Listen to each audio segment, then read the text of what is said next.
Olá, sejam bem-vindos ao Por Onde Andei, um podcast de viagem e gastronomia em que a gente fala sobre histórias do mundo. Eu sou a Bárbara Pereira e no episódio de hoje eu trouxe um convidado para falar sobre um tema que já me pediram muitas vezes lá pelo Instagram. E aí agora a gente vai, enfim, mergulhar nesse assunto que é nomadismo digital. E para falar sobre isso, eu trouxe o Matheus de Souza. Então, seja muito bem-vindo, Matheus. Bárbara, muito obrigado pelo convite. Uma honra participar do Por Onde Andei. E sempre legal falar sobre nomadismo digital. Tô bem empolgado. Então vamos nessa. Eu queria que você começasse se apresentando, né? Eu nem trouxe assim mais informações, mas o Matheus é escritor, autor do livro Nômade Digital, criador de conteúdo. Passa aí o seu currículo para a galera que está ouvindo a gente. Olha, tá cada vez mais difícil achar uma palavra porque eu tenho feito bastante coisa ultimamente, mas tentando resumir, a minha atividade principal é escrever. Então eu acho que escritora é uma palavra talvez que defina o que eu faço, mas além da escrita, eu dou aulas, eu tenho cursos, eu dou palestras e eu viajo. Desde 2017 eu não tenho residência fixa, eu viajo pelo mundo enquanto faço tudo isso de forma remota. E como que você teve interesse em começar na vida de nômade digital e como que você se preparou para isso, tanto financeiramente, psicologicamente, como que foi esse processo para você? Boa.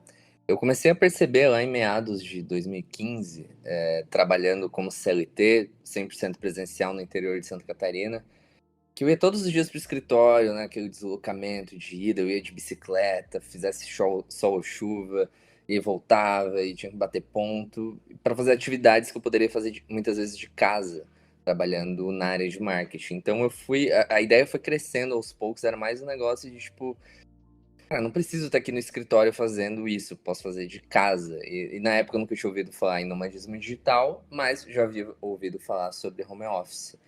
Então, nesse primeiro momento, foi uma ideia do tipo, ok, eu quero trabalhar de casa aqui em Santa Catarina. Conversei com os meus gestores da época, isso em 2016, e ouvi alguma coisa do tipo, se a gente liberar para você, vai ter que liberar para todo mundo. E pensei, puxa, por que vocês não fazem isso? Mas eu entendo, era uma cabeça de 2016, né, bem antes da pandemia. E em algum momento ali eu decidi que, bom, se não vai ser aqui, então vai ser em outro lugar. E eu fui lá pro LinkedIn fazer o que todo mundo faz, que é atualizar currículo e tal. Só que como eu já produzia conteúdos na internet há um tempo, eu tenho blog, o mateusdesouza.com, desde 2013, ele tá prestes aí a fazer 10 anos, eu vi que o LinkedIn ia muito mais além do que um banco de currículos, eu comecei a produzir conteúdo lá no LinkedIn também, com uma ideia meio maluca de ser visto. Vai que alguma empresa de São Paulo, uma multinacional, alguma coisa, tem uma vaga remota e me descobre. Então a ideia inicial era por ali. Só que com os conteúdos aconteceu uma coisa inesperada, começaram a surgir propostas de freelas remotos. Então empresas de São Paulo, Belo Horizonte, Rio de Janeiro me contratavam como redator, né? Redator freelancer, que foi o meu primeiro trabalho aí, remoto, né? E por conta própria lá em 2016. Em determinado momento, comecei a ganhar mais com esses freelas do que eu ganhava como CLT. E eu acho que a virada de chave foi ali, porque eu comecei a ver que, poxa, se eu tô aqui trabalhando em Santa Catarina para essas empresas de outros estados, eu posso literalmente trabalhar de qualquer lugar do mundo, né? Eu lembro que na época eu tive contato com o livro Trabalho 4 Horas por Semana, do Tim Ferriss, que não é um livro sobre nomadismo digital, mas ele, quando escreveu, ele era um nômade. Então tem histórias lá na Tailândia, etc. E eu fiquei pensando, olha, eu acho que isso aqui não é tão utópico assim como eu pensava. Então comecei, o primeiro ponto foi... o primeiro ponto eu acho legal de falar é que eu não larguei tudo, porque se você coloca nômade digital no Google agora, vai ter fotos de supostos nômades com seus computadores caros na areia da praia, né, fingindo que estão trabalhando, em matérias com o título, fulano ou fulana largou tudo para viajar o mundo. Então, assim, não. Né, desmistificando o nomadismo digital, eu tive sim uma reserva financeira, eu consegui, enquanto eu fazia dupla jornada, né, trabalhando como redator freelancer e trabalhando como assistente de marketing CLT, eu consegui juntar 6 meses do meu salário da época, que não era muita coisa, mas era uma reserva mesmo, né? Porque quando eu comecei a viajar, os dinheiros, né, os custos dessas viagens eram todos pagos com esses meus freelas, né? Então essa reserva financeira é o que literalmente significa uma reserva financeira, né? Para se algo desse errado, não deu, estamos aí até hoje. E a primeira viagem como nômade mesmo foi em 2017. Eu me demiti na virada de 16 para 17.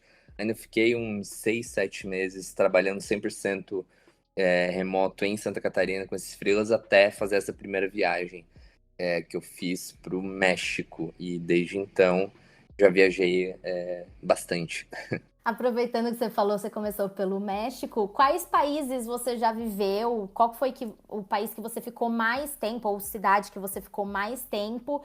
E até agora, qual que foi o seu favorito? Olha, eu já passei. É difícil numerar todos porque já são uns 30 países. Eu não sei exato de cabeça agora, mas é por aí, 29, 30. Alguns eu voltei, eu gostei tanto, por exemplo, o México foi esse primeiro lugar que eu fui lá em 2017, quando Tulum ainda era um lugar barato, por exemplo. E retornei em 2021 e fiquei 5 meses direto morando lá. Eu amo o México.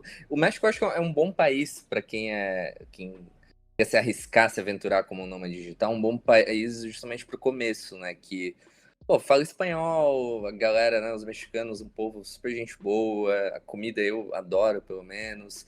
E o custo de vida não é tão caro assim. Então, se você ganha 100% em real, que é o meu caso, pode ser um bom começo. A Argentina, né? Pô, é do lado do Brasil, eu acho que é um bom teste também. Fiquei 2 meses morando em Buenos Aires também.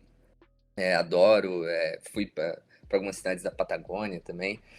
Mas o país que eu sou apaixonado mesmo, eu já fui 3 vezes, e é o país que eu morei mais tempo, é a Tailândia. Eu fui a primeira vez em 2017 também, logo depois dessa viagem para o México.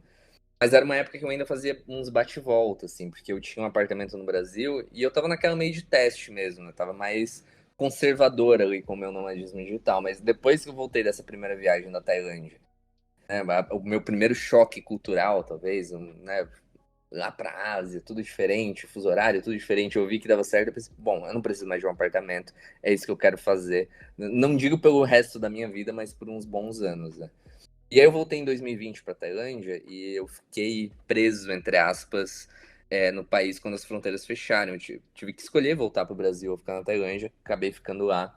E eu morei 6 meses e meio incríveis lá. Voltei esse ano porque eu tinha nessa viagem em 2020, queria viajar pelo Sudeste Asiático, conhecer a Indonésia, Vietnã não rolou, consegui fazer isso em 2022.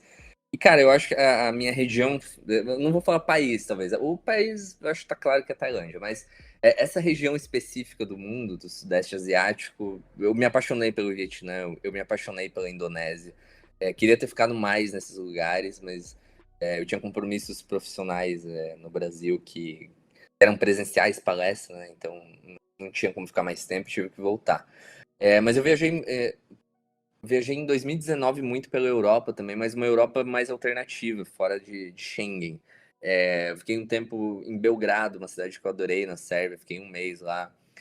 Depois eu não estava com muita grana para curtir o verão europeu mainstream ali, Itália, Riviera Francesa, e aí eu fui para Montenegro, eu fui para Croácia, uns destinos meio alternativos, mas assim, lindos iguais, né? E foi bem legal também, mas se eu fosse fazer um top 5 destinos nômades, eu acho que eu colocaria Tailândia, Indonésia, botar algum destino aí da Europa para não ficar tanto Ásia. Eu acho que a Sérvia também é um país pouco explorado turisticamente, né? E dá para colocar México aí, Argentina. América do Sul tem muita coisa boa, bonita também, né? Muitos lugares legais. E eu conheço pouco. Por exemplo, falam muito bem da Colômbia para nômades digitais. Eu não fui ainda. Fiz uma escala em Bogotá uma vez, que fiquei 12 horas andando pelo centro de Bogotá, mas acho que não conta, né, como nomadismo.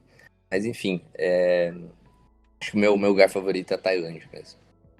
E na Tailândia, não sei se é mito ou se é verdade, você pode me confirmar isso, mas dizem que é um país que, assim, não tem um custo muito alto. Todo mundo fala que o caro é você chegar até a Tailândia, né, a passagem aérea, mas que lá as coisas não são tão caras, principalmente pra gente, né, que ganha em real. Procede isso mesmo? Procede, é mais um desses fatores que me fizeram me apaixonar pelo país, porque uma coisa que eu sempre gosto de comparar sobre esses custos, Por exemplo, eu morei um tempão numa ilha paradisíaca chamada Koh Phangan. E com R$ 2.000, um pouquinho mais, e isso, em termos de Tailândia, é bastante dinheiro para aluguel. Eu morava num bangalô a 3 passos da praia, sabe? Tinha uma qualidade de vida, tipo, absurda. E eu sempre pergunto, com R$ 2.000 por mês, o que que você consegue alugar em São Paulo, por exemplo? Então, que é onde Praticamente nada, não aluga é, nem um kitnet de 20 metros quadrados. não, vai ficar num cativeiro, né? Então, assim, é o que eu gosto de comparar. E assim, tem viagens e tem Tailândia também para todos os bolsos. Eu tinha uns amigos que, cara, eles gastavam R$ 500 e, assim, aí tem hostel, né? Eu falei bangalô, tem uns super pequenininhos que é, tipo, é uma porta e uma cama, é literalmente um lugar só pra dormir.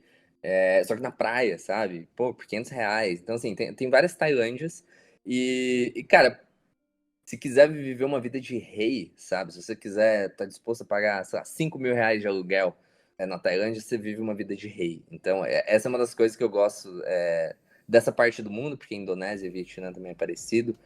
Porque se a gente pega esse dinheiro, né? Pô, R$ 5.000 em São Paulo, você não vai ver como, não vai ter uma vida de rei. Vai ter um apartamento ok, né?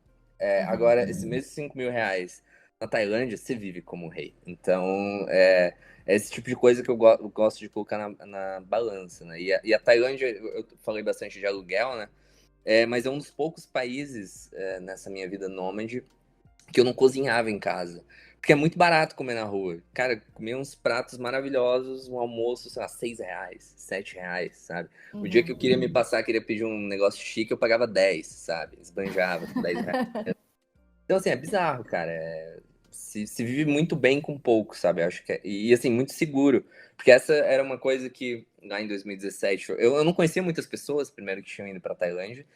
E era uma coisa que eu ficava meio assim, né? Pô, é um país de terceiro mundo também. A gente sabe que é um país que a população, a maioria é pobre. Em termos de segurança, né? Porque países com esse perfil geralmente são inseguros. Mas não, cara, é super seguro. Você anda de madrugada com o celular na mão, sabe? Tranquilo. Nunca tive. Mesmo Bangkok, que é a capital, né? Que é uma cidade gigantesca, enfim, nunca me senti inseguro viajando pela Tailândia. Então, nesse combo, né? Se eu fosse vender a Tailândia para alguém, custo de vida barato, para quem gosta de natureza, de praias paradisíacas, e essa coisa da segurança. E outra coisa que me perguntam muito também sobre a internet, né? Eu também tinha medo disso. Cara, é bizarro como a internet na Ásia como um todo é rápida. Eu já eu tinha que estar em alguma viagem que eu tava fazendo de barco, porque você viaja muito de barco durante para chegar numa ilha para outra, né? Que tem um aeroporto só nessa região que eu tava. E depois você faz tudo de barco. E eu lembro que um determinado dia lá eu precisava entregar um trabalho e eu tava lá num barco, num ferry, com meu computador roteando meu 4G, e assim, o 4G no meio do oceano, do nada, funcionando muito melhor do que o meu Wi-Fi aqui em São Paulo, por exemplo. Então eu nunca tive problemas de. Às vezes que eu tive problema com a internet, geralmente foi no Brasil, tá? Ah, e depois desse tempo, assim, você já tem 5 anos, fiz os cálculos certos, 5 anos como nômade digital.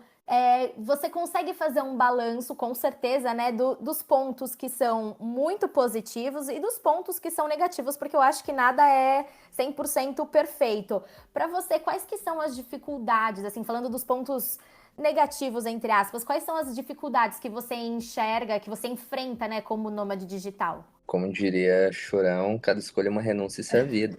Exatamente. Quando você escolhe um estilo de vida desse, você está fazendo uma escolha de deixar algumas coisas para trás, né?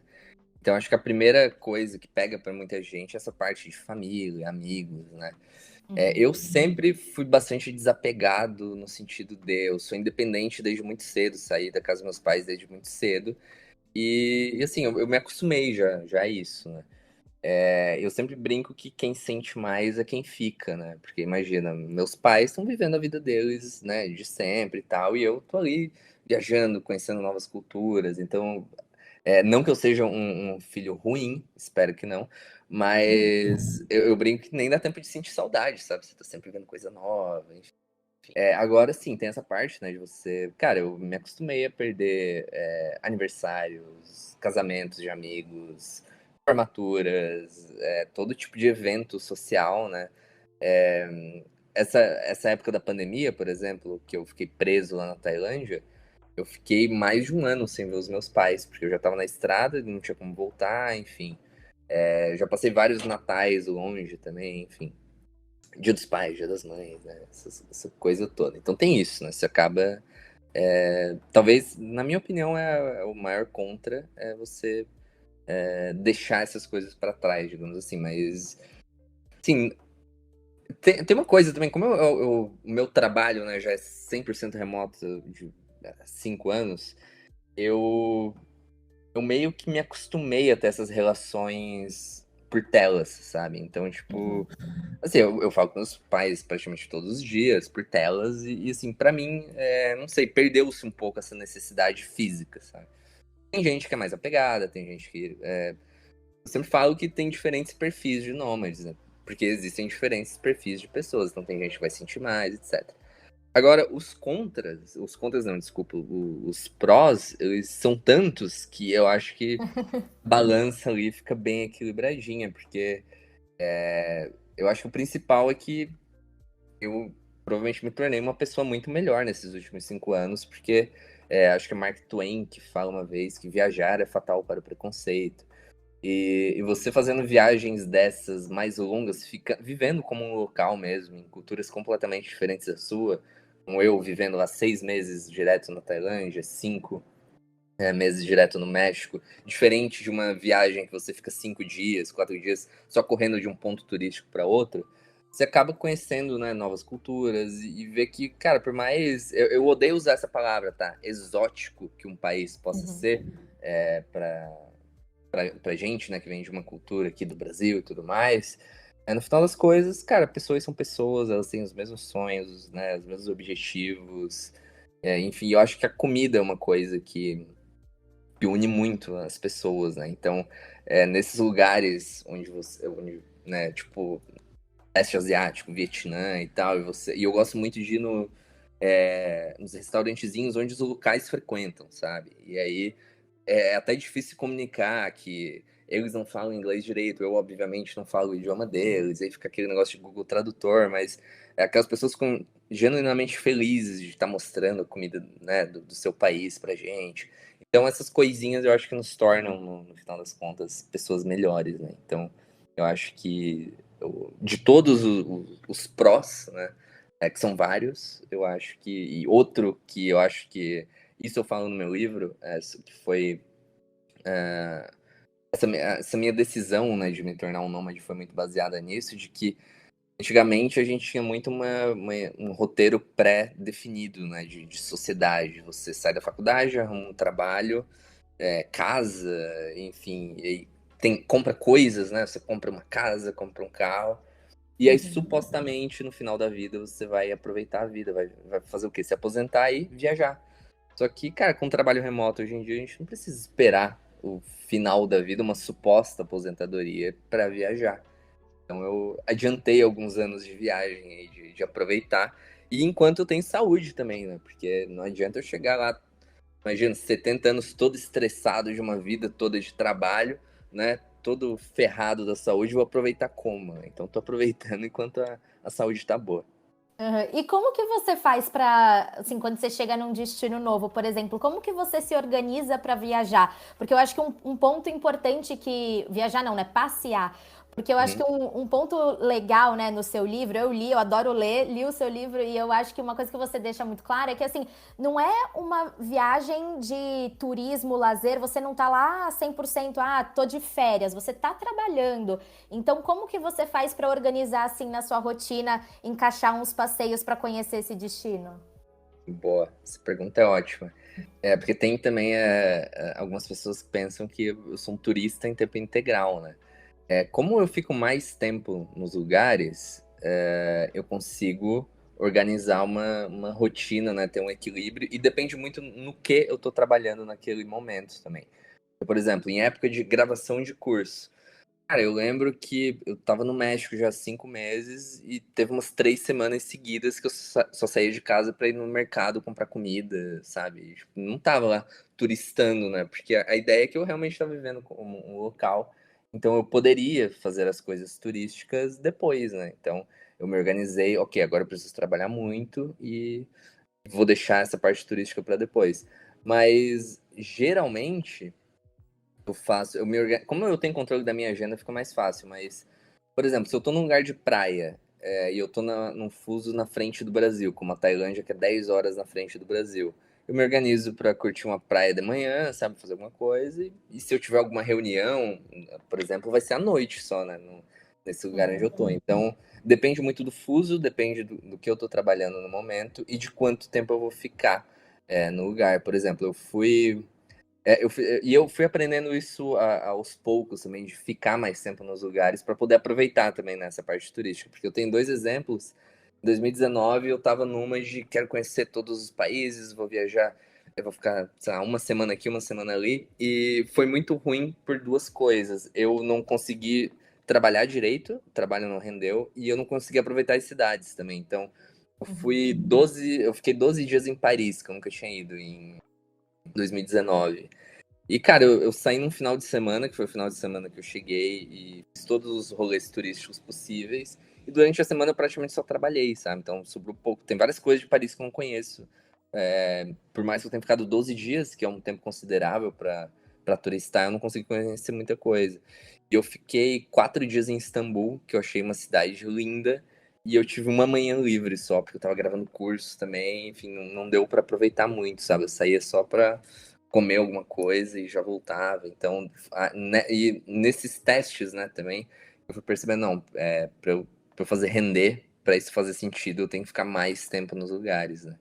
E desde então eu tento ficar no mínimo 30 dias em cada lugar.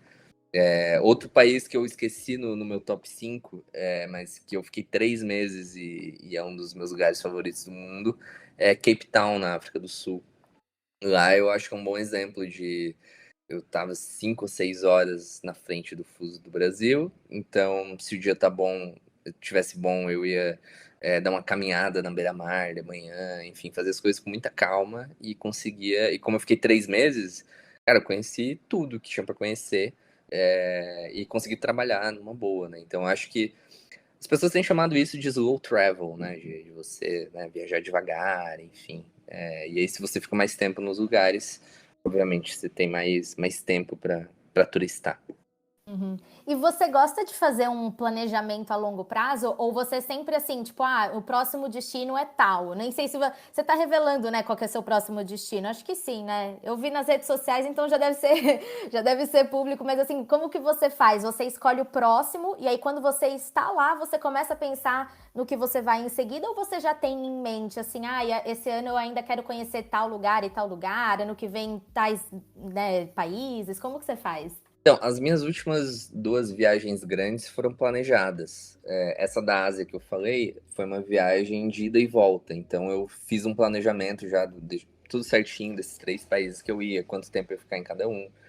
Mas geralmente é um negócio meio de sentir a vibe do lugar e ver se eu vou ficar mais tempo, menos tempo. Então, não tem muito critério. Essa próxima viagem que eu anunciei nas redes sociais, eu tô indo daqui 2 semanas para Itália, mas é uma viagem diferente, que a minha esposa vai fazer o passaporte italiano, a cidadania, e a gente vai ficar 3 meses morando lá. Então, essa viagem tá tudo programada.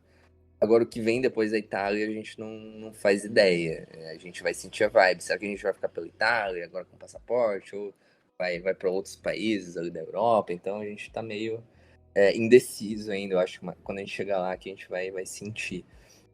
Mas, se eu pegar aqui o conjunto da obra desses 5 anos, eu tenho uma coisa também sempre de fazer a passagem valer, né? Então, às vezes que eu fui para a Europa, por exemplo, vou chegar na Europa por Portugal, por exemplo. Eu já meio que ia vendo um destino ali perto, onde a passagem fosse barata. Então, eu jogo em sites tipo um Skyscanner da vida. E vejo, passagem barata saindo de Lisboa, qual que é o primeiro país? Então, já fiz muita viagem assim, sabe? Essa viagem do leste europeu que eu falei, Sérvia, Croácia e Montenegro, foi uma viagem baseada em custos. Beleza, aqui de Belgrado, qual o lugar mais barato para eu ir? Aí era Montenegro. E Montenegro, qual que é o lugar mais barato para eu ir? Croácia. Então, foi meio assim. Uhum. Você falou da cidadania da sua esposa e eu me peguei pensando aqui numa coisa que nem estava no meu script, no meu roteiro, mas eu acho que deve ser uma curiosidade de muita gente que tem interesse em começar nessa vida, que é a documentação. Tem que ter alguma documentação específica para ser nômade digital ou é só assim o passaporte, o visto, dependendo do país onde você vai? Como que você se organiza com isso? Boa, essa pergunta é ótima porque estão surgindo agora vários vistos para nômades digitais. O mais recente lançado agora, Portugal lançou. Eu nunca apliquei para nenhum visto específico, tá? E você não precisa de um visto para nômade digital, por exemplo, para ser um nômade digital. Eu já explico isso, não estou fazendo nada ilegal, tá? No meu caso específico, eu tenho um CNPJ no Brasil, tenho uma empresa aberta no Brasil, pago todos os meus impostos no Brasil e, para todos os efeitos, o Brasil é a minha residência fiscal. Então, quando eu vou viajar, por exemplo, agora essa ida para a Itália, eu entro normalmente com visto de turista, porque qual que é a regra sobre trabalho, né, em territórios estrangeiros? Se eu tivesse indo agora para a Itália e fosse trabalhar para uma empresa italiana, ou se eu tivesse clientes na Itália, eu ia precisar no mínimo de um visto de negócios, alguma coisa assim. Só que não é o Uhum. caso. Eu sou turista, eu tô pagando meus impostos no Brasil e eu tô com meu computador na mochila e eventualmente eu tô ali trabalhando de casa, mas não para empresas daquele país. Então, todos esses países que eu viajei ao longo desses 5 anos foi com visto de turista normalmente. A minha esposa, ela é CLT, ela trabalha para uma empresa no Brasil, então ela tem um vínculo de trabalho no Brasil e é a mesma coisa, né? Ela paga os impostos dela no Brasil, essa coisa toda. Então, é bom frisar que depende, né? Porque eu citei, por exemplo, clientes no exterior, ou você trabalha para alguma empresa no exterior. Então, cada caso vai ser um caso. Eu sempre indico essa questão de impostos e tudo mais, eu sempre indico procurar um contador, um escritório Uhum. de contabilidade, para auxiliar nesse caso. Porque eu, por exemplo, eu já tive clientes estrangeiros, já tive um cliente na Alemanha, cliente nos Estados Unidos, e eu fiquei, e quando eu fechei com eles, eu fiquei numa do tipo, tá, e agora? Eu preciso abrir empresa fora? Eu vou pagar imposto fora? O que que eu faço, né? E geralmente não vale a pena, sabe, você abrir empresa fora. Mesmo se você tiver mais de um cliente, dá para trazer esse dinheiro para o Brasil de forma legal, pagar os impostos aqui e manter a sua residência no Brasil, né? Eu acho esses vistos para nômades digitais, por exemplo, interessantes para quem quer ter uma base em algum lugar, quem pretende ficar mais tempo nos lugares, porque esses vistos, a maioria tem duração de 1 ano, sabe? Então eu nunca me vi pegando um visto desse de 1 ano, porque, cara, eu quero continuar viajando, explorando, ficar um mês aqui, 2 ali. Então, no meu Uhum. caso, não faz sentido. Você consegue entrar numa boa como turista, com passaporte brasileiro, em 170 países, se eu não me engano, sem precisar de visto. Isso que eu falo sem precisar de visto de turista por exemplo, os Estados Unidos, o Japão, você tem que ir na embaixada, né? Aquela coisa toda para aplicar para o visto, e aí você consegue viajar. Nesses outros 170 países, você vai lá com a sua passagem, uma passagem de saída. É bom dizer que não precisa ser uma passagem de volta para o Brasil, mas uma passagem de saída daquele país. Passaporte, seguro viagem, esse tipo de coisa que tem que ter em toda viagem, né? Agora, as vacinas, né, também tem que ver. Uhum.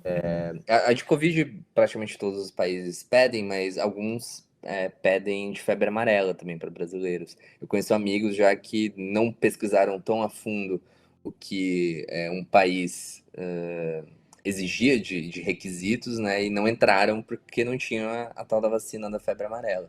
Mas é uma vacina importante para ter, de fazer já no Brasil, né, antes de viajar, porque vai que você decide ir para algum país que precisa. O México, por exemplo, precisa, a Tailândia precisa. Então tem que ficar ligado. Se for lá no Google e fizer uma rápida, uma breve pesquisa sobre o destino que você tá querendo ir, vai encontrar, né, tudo que precisa de documentação, etc. Mas, como eu disse, brasileiros entram com esse visto de turista que não precisa ir numa embaixada e tirar em 170 países. E, óbvio, aí cada país e cada região também, porque tem o espaço de Schengen na Europa, por exemplo, são 27 países, acho. Cada país, cada região tem ali número de dias que você vai poder ficar, né? Na Tailândia, por exemplo, você pode ficar 3 meses direto. A maioria dos países é assim, né? O México, até pouco tempo atrás, eram 6 meses direto, por isso que eu fiquei 5. Na Indonésia, são 2 meses, só que primeiro você entra lá com um mês, depois tem que pedir para renovar. E agora eles lançaram um visto para quem quer ficar 6 meses, que você vai renovando de 2 em 2. Enfim, cada país tem suas particularidades, né, seus requisitos, mas como eu falei, se você quer ser nômade digital, não precisa necessariamente de um visto de nômade digital, só precisa comprovar um vínculo de trabalho em algum lugar. Não precisa ser necessariamente também no seu país de origem, né? Se você é brasileiro, brasileira e trabalha para uma empresa da Holanda, por exemplo, e tem esse contrato de trabalho, e eventualmente alguém na imigração perguntar, é só mostrar isso, que não tem problema nenhum. Uhum. E agora pensando no futuro, eu não sei se você já consegue visualizar, mas você pensa em fazer o quê? Em se estabelecer, assim, um futuro tipo bem longo prazo. Um dia você se imagina se estabelecendo em um só lugar, ou talvez ficando mais períodos, ou você acha que você vai levar a vida de nômade digital por bastante tempo? Você tem alguma ideia disso? É difícil prever, né? Não, olha, essa pergunta é boa, porque todo ano eu acho que é o meu último ano como nômade, tá? Vai ter uma hora que, pô, quero comprar, sei lá, um souvenir pra colocar na minha casa. Eu penso, pô, mas eu não tenho casa. E dois, não tenho nem espaço na mochila. Então essas coisas, às vezes, tá aí um contra aqui, né? Pra colocar mais um contra no nomadismo digital. Mas essa pergunta tá fácil de responder, porque eu e a minha esposa, a gente tá num momento da vida de que a gente realmente tá buscando uma base, só que a gente não se decidiu ainda onde vai ser essa base. Por isso também que ela tá com o processo de cidadania italiana, que vai ficar mais fácil se a gente. A gente imagina que vai ser na Europa, mas ainda não sabe em qual lugar da Europa.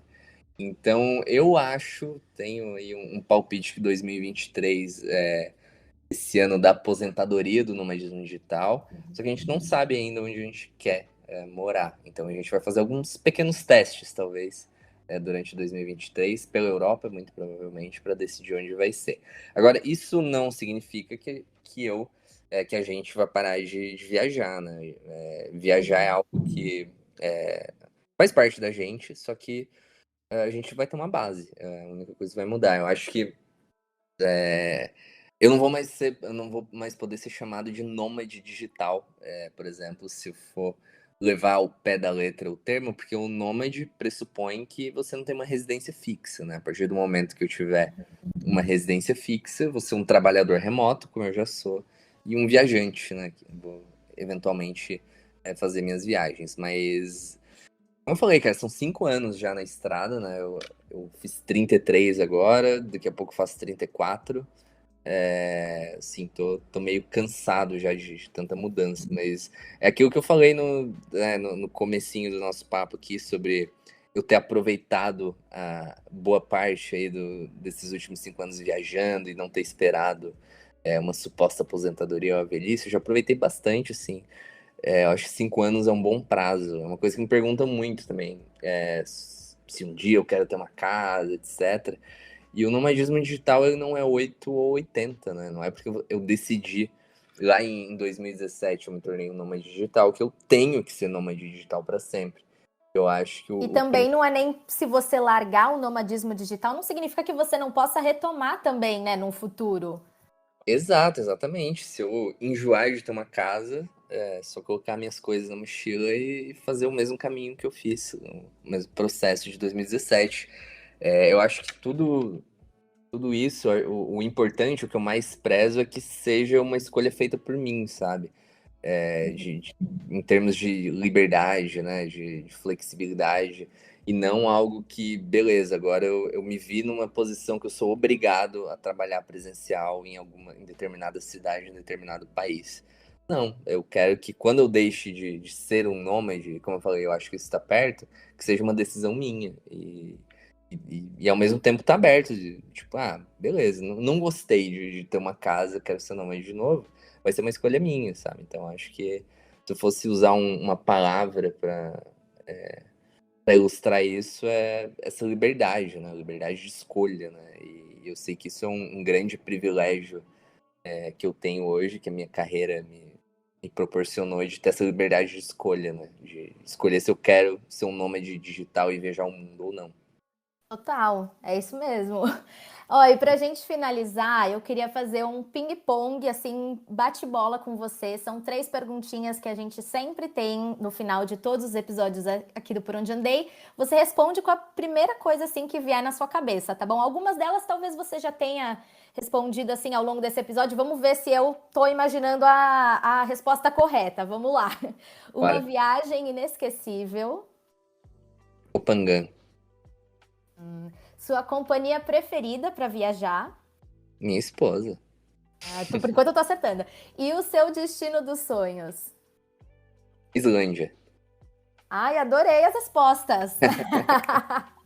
Matheus, muito obrigada pelo papo. Foi muito gostoso ouvir um pouco mais sobre a vida de quem é nômade digital. Acho que esse episódio com certeza vai ajudar muita gente que se interessa por isso e é muito o que a gente falou ao longo desse episódio, que é uma coisa que até as pessoas começaram a descobrir como uma possibilidade depois da pandemia. Você entrou nessa antes, mas eu acho que a pandemia abriu muito a mente das pessoas para essa possibilidade de você trabalhar de casa. Eu mesmo hoje em dia trabalho 100% de casa, não tenho um escritório para ir. Então, Legal. eu acho que as pessoas enxergam muito essa possibilidade de trabalhar em vários lugares do mundo. Então, eu acho que esse episódio com certeza vai ajudar muita gente que quer entrar nessa assim como você. Então, muito obrigada e divulga suas redes sociais para quem quiser te acompanhar. Obrigado, Bárbara. E tomara que mais pessoas sejam influenciadas por esse bichinho do nomadismo digital. Bom, eu tenho um site que é o mateusdesouza.com, Mateus é com TH e Souza com Z no final, que é meio que o meu hub de conteúdo. Então lá você consegue encontrar. Tem muito conteúdo sobre nomadismo digital no blog, tem vários textos sobre isso. Lá você encontra meus cursos, link para o livro também. O livro, o título é Nômade Digital, o jeito mais fácil de comprar na Amazon. E as redes que eu sou mais ativo são o Instagram, que é @mateusdesouza com tudo junto. O meu nome é muito comum e eu cheguei depois, então por isso que essa arroba é tão grande.